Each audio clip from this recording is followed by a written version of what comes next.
사실은 두 분에게 준비한 질문이 제가 하나 있었어요. 올 한 해를 마무리하는 여러 가지 뭐 사자성어, 교수들이 뽑은 사자성어도 나오고 여러 가지 신문들이 뽑은 것들도 나오는데 소장님, 올 한 해를 정리하는 한마디 생각하신 거 있으세요? 저는 설거지로 정했습니다. 설거지? 무슨 설거지요? 지금 문재인 대통령 체제가 출범한 지 6개월이 조금 넘었잖아요. 예. 근데 6개월 동안 한 거는 지난 정권들에 대한 설거지가 주였다. 물론 한 손으로 설거지를 하면서 한 손으로는 또 요리도 하고 있어요. 그 설거지와 요리를 동시에 하는 건 없거든요. 그런데 지금 이 정부는 설거지와 요리를 동시에 해야 되는 그런 운명에 처해 있다. 그런 의미에서 올 한 해를 정리하는 한 단어 설거지 쉽게 확 와닿네요. 이준석 위원장. 예, 저는 뭐 사실 허성무 소장님의 여당 관점에서 그걸 보시니까 이제 설거지를 표현하셨겠지만은 저는 좀 야당 관점을 보다 보니까 보수 폭망이라고 그냥 하고 싶습니다. 보수 폭망. 이게 젊은 사람들이 쓰는 폭망이라는 용어인데 완전히 망했다. 폭망했다 이렇게 돼 있는 건데 사실 작년 이제 10월쯤부터 최순실 사태 때문에 이어져 내려온 위기가 올해 들어가지고 뭐 최순실 사태 여파도 있겠지만은 뭐 보수 야당 간의 갈등도 있겠고 그렇죠. 물론 또 제가 봤을 때는 보수 야당이라는 게 과거에 IMF 시절에도 생각해 보면은 보수 야당이 물론 IMF 이후에도 이렇게까지 신뢰 못 받았던 적은 없거든요. 그런데 지금은 그보다 더 심한 이제 위기에 빠져 있는 상황 속에서 제 생각에 앞으로 뭐 우리가 개헌 그러는데 보수 세력도 앞으로 한 30년 동안 뭘 기반으로 해서 정치를 할 건지에 대해서 좀 고민하는 시기가 있을 것 같습니다. 보수 폭망 설거지. 여러분은 어떤 단어로 정리하고 싶으세요? 올 한 해를 좀 보내주시고 받으면서 오늘 뉴스닥 정리 시작을 해보죠. 상한가부터 가보겠습니다. 성모 소장님. 상한가 누구 고르셨어요? 저는 안철수 대표를 골랐는데요. 안철수 대표. 이준석 위원장님 상한가요? 저도 평소엔 잘 안 올라오는데 홍준표 대표입니다. 오늘 잠깐 이거 하한가 아니고 상한가의 안철수 홍준표. 사실은 뉴스닥 연말 시상식 하면요. 홍준표 대표하고 안철수 대표가 최다 하한가 부문 대상감 아니에요? 두 분 다. 그렇습니다. 지금 뭐 어쨌든 국민의당이 뭐 어떤 사태에는 국민들이 다 알고 계시는데요. 어쨌든 내일부터 해서 투표 이제 이게 뭐 며칠간이 결정적인데 사실은 안철수 대표가 뭐 그렇게 지금 잘하고 있다 이렇게 보기는 어렵습니다. 그럼에도 불구하고 국민들의 시선을 한 몸에 받고 있기 때문에 그래서 상한가를 골랐는데 잠깐만요. 일단 홍준표 대표 자유한국당 얘기부터 좀 해봤으면 좋겠어요. 아까 안철수 대표와 이제 인터뷰는 여러분들이 쭉 들으셨기 때문에 홍준표 대표 왜 상한가인가부터 좀 짚어보죠. 왜입니까? 우선 뭐 지난주에 나오지 않았습니까? 이제 대법원에서 최종 무죄가 확정되면서 지금까지 홍준표 대표가 말을 막 하고 이래도 막 보면 한쪽에 발에 모래주머니 차고 달리는 느낌이었다면은 이제 모래주머니 빼고 이제 달리는 느낌으로 이제 더 센 말들 할 것 같습니다. 아니 더 센 말을 한다는 게 무슨 말이에요? 지금까지는 보면 정부 비판하면서 또 홍준표 대표 특유의 스타일로 되게 세게 말하긴 했지만 그래도 뭔가 과거의 홍준표 대표가 하던 저격수 시절의 얘기보다는 좀 뭔가 막혀있는 부분이 있었거든요. 왜냐하면 뭐 그런 대법원 판결에 대한 부담이나 이런 것 때문에 이게 이 정도가 막힌 거였어요? 예전에 홍준표 대표 찾아보면 더 했습니다. 예전에 새누리당 한나라당 원내대표 시절이나 아니면은 뭐 재선 때 이럴 때 보면은 당의 저격수 역할을 도맡아 하면서 그때 뭐 김대중 대통령 비자금도 있다 뭐 이런 말 하다가 뭐 아니면 말고 이렇게 하기도 하고 더 세게 나왔었거든요. 더 강하게 드라이브를 걸 것이다. 그래서 이번에도 보면 뭐 제천 화재 현장에 대한 평가도 그렇고 보면 갈수록 이제 홍준표 대표의 뭐 지금은 그런 시기입니다. 자신감이 붙어가지고 이제 더 센 말들이 나올 가능성이 좀 있어 보입니다. 자신감이 붙었다. 그나저나 그 전에 말입니다. 허성무 소장님. 오늘 자유한국당이 좀 주목할 만한 이슈가 뭐냐면 징계위가 열려요. 여기에 회부된 사람은 여러분 잘 아시죠? 류여해 최고위원. 그리고 류여해 최고위원의 대변인 같은 역할을 해왔던 정준길 전 대변인. 두 사람이 오늘 회부가 됩니다. 근데 실은 여러분 크리스마스 사이에도 그 평화의 성탄절에도 류여해 홍준표 류여해 두 사람의 장외신경전은 계속됐어요. 먼저 홍준표 대표가 아직도 틈만 있으면 그 틈을 비집고 당에다가 연탄을 피우면서 해악을 끼치는 사람이 있다. 이렇게 SNS에 올렸습니다. 연탄가스 정치인이 있다. 연탄가스 정치인이 있다. 이러자 류여해 최고위원도 지지 않고 주모가 주막에다가 연탄을 피우고 탈출을 해버리면 거기서 낮술 드시던 그는 어떻게 되겠는가 이렇게 올렸어요.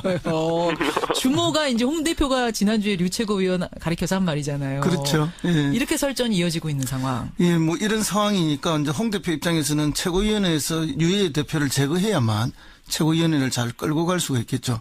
그럼 결국 징계에서 할 수 있는 것은 이제 제명 처분을 해야만 최고위원 자격을 박탈할 텐데. 징계위에서 할 수 있는 단계가 4단계 정도 있잖아요. 경고부터 시작해서. 근데 제명이 돼야지만 최고위원에서 탈락입니까? 아예? 자격 박탈이죠. 그런 정도 할 만큼 유해 의원이 이제 해당 행위를 했는가 이걸 봐야 되는데 해당 행위라기보다는 홍준표 대표하고 뭐 맞서 싸운 정도밖에 없어요. 그럼 이제 홍준표 대표나 지금 징계위가 만약에 제명 처분까지 강하게 간다면은 이것은 이제 짐이 있고 당이다 이렇게 되는 거죠. 그래서 거의 독재 정당으로 가는데 강력한 지도 체제를 갖추겠다 하는 거죠.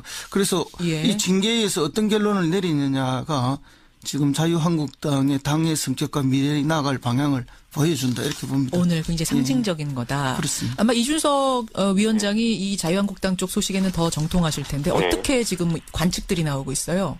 물론 지금 이제 홍 대표가 윤리위에서 이걸 처리하겠다는 의지가 강하지만은 지금 제가 봤을 때는 유혈 최고위원이 홍준표 대표를 역시 본인도 이제 품위 유지 못했다는 이유로 홍준표 대표를 걸겠다라고 이야기하고 있거든요, 윤리위에. 예. 그런데 우리가 잘 알지만은 윤리위에서 원래 제명할 때 현역 의원이면은 뭐 3분의 2 이상의 의결이 필요하고 이런 절차가 있지 않습니까? 그런데 홍준표 대표도 현역 의원이 아니고요, 유혈 최고위원도 현역 의원이 아닙니다. 그러네요.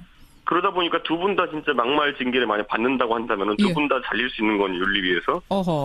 그렇기 때문에 저는 뭐 그런 부분이 있어가지고 과연 서로 제소했을 때 어떻게 될 것인가도 약간 궁금해지긴 하고요. 왜냐면 아까 말했듯이 품위 유지가 지금 유일한 문제인데 그 부분에 있어서는 제가 봤을 때 뭐 유혈 최고도 최근에 실수를 뭐 포항 지진이나 이런 것 때문에 하긴 했지만은 홍준표 대표도 과거에 후보되기 전에도 좀 한 실수도 있거든요. 그렇죠. 이런 것도 윤리위에서 어떻게 판단할지. 왜냐면 윤리위라는 건 상당히 뭐 사법부가 공정성이 결여되면은 그때부터 사법부가 아닌 것처럼 윤리위도 마찬가지거든요, 당에서. 이게 세력 간의 싸움의 도구로 사용되면 안 되는 것이고 최종 중재자가 돼야 되는 것인데 저는 그래서 전격적으로 윤리위에서 둘 다 가벼운 경고만 하고 끝날 수도 있다 이런 생각이 들기도 합니다. 뭐 제가 기억하고 있던 시절에 정상적인 새누리당 윤리위라면 그 정도 판단할 겁니다. 정상적이라면 합리적이라면 경고 이상 주긴 좀 어렵다 이 상황에서. 그렇죠. 상황 자체는 그렇지. 원래 윤리위가 뭐 더 강하게 징계를 잘 못해요. 그런데 이제 지금 이게 홍준표 윤리위 아닙니까? 홍준표 윤리위고 홍준표 자체가. 대표의 자신감이 지금 충만해 있는 시기란 말입니다. 그렇습니다. 그렇기 때문에 이제 어떤 결과를 만들어낼지 한번 지켜봐야 되는데요. 그 결과가 이제 뭐 앞으로 홍준표 대표의 당 운영 방법이라든지 장악에 대한 걸 다 말해줄 텐데 지금 홍준표 대표가 계속 이야기하고 있는 것은 보면은 뭐 내년 공천도 거의 다 전략 공천하겠다는 거예요. 경선 필요 없다. 그렇죠. 경선 그런 거 해봐야 본선 경쟁력만 해친다. 지금 이런 태도거든요. 유일하게 경선할 수 있는 데는 대구 경북 말고는 없다. 뭐 이런 정도이기 때문에 그 당의 성격이 이제 어떻게 갈 것인가 짐작되는 바가 있습니다. 그러면 결국 윤리위에서 징계 수위가 어떻게 될 것인가 상식을 좀 뒤엎는 수준이 나오지 않을까 저는 뭐 그렇게 예측을 합니다. 제명까지도 상식을 뒤엎으면서 갈 수도 있다. 그런데 이제 유해 최고위원이랑 행동을 같이 하고 있는 정준길 전 대변인 이분이 검사 출신이거든요. 맞아요. 이 금태섭 의원님이랑 동기일 거예요. 맞아요. 그런데 이 정준길 대변인 저도 이제 친하게 알지만은 이분이 절대 이런 걸 묵과할 분이 아닙니다. 가만히 있을 사람이 아니다. 분명히 법원 갑니다. 이렇게 되면은 소송 들어갑니다.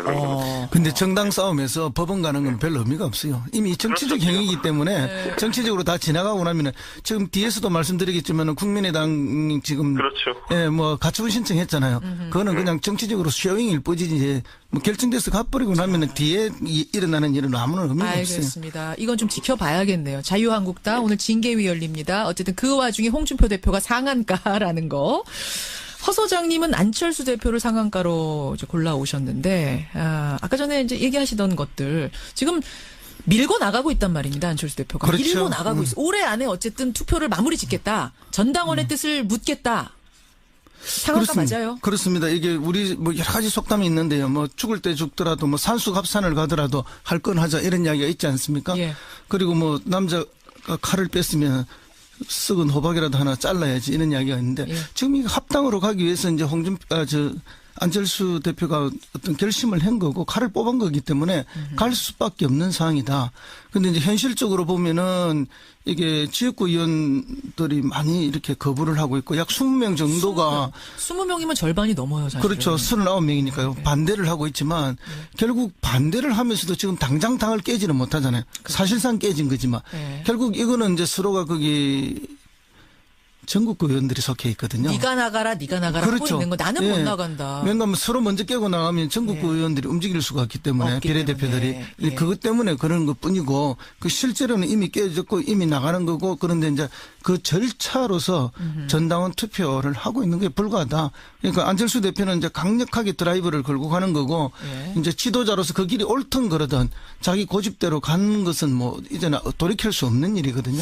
전당원 투표에서 그럼 찬성표가 더 많이 나올 거라고 아까 안철수 대표는 그랬어요. 난 진짜 모르겠다라고 했지만 사실은 속으로 표 계산은 했을 거라고 보세요. 찬성표 많이 나오는 쪽으로. 당연히 그렇게 계산했을 거라고 보고요. 그러니까 어떤 노선을 정해놓고 갈 때 반대하는 사람들이 이기기가 참 쉽지가 않습니다. 물론 이제 굉장히 지역구 의원들이 많고 조직화가 되어 있기 때문에 반대가 아주 강력하고 저항적이지만 그러나 이런 호남의 중진들이 실제로 안철수 의원에 대해서 비판을 하고 있지만 이거 막지 못하고 있잖아요. 그렇죠. 제가 볼 때는 오히려 속수무책인 경향이 많이 있습니다. 속수무책이다. 오히려 안철수 의원은 이제 호남에서 그동안 자기가 지지도 받고 또 뭐 약간의 그것도 받고 여러 가지가 있었는데 호남에서의 더 이상의 확장성은 자기가 이제 없다고 보는 거죠. 적어도 본인은. 그렇습니다.